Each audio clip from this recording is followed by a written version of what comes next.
কোন ডাক্তার বলেছে এই হসপিটালে গাঁজাখোর মদ খেতে চিকিৎসা হয় না?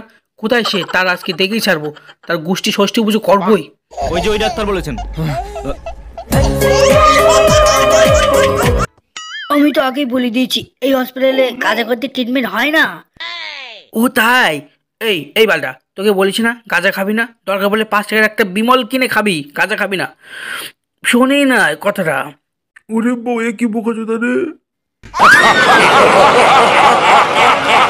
দুদিন ধরে আমি বাংলা মদ খাইনি, তুমি 5 টাকার খই নিয়ে এনেছো? দৌড় মশাই, আপনি কি বলছেন? আমি আপনার জন্য এনেছি বিশাল বড় একটা আইটেম, বিরিয়ানি আর সঙ্গে 750।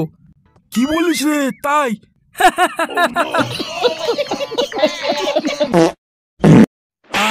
পেদে কি শান্তি।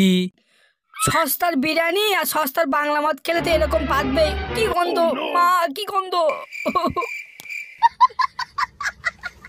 কেন হয় এমন, মনে নেই তো মন, হাওয়া বড়ই বেরো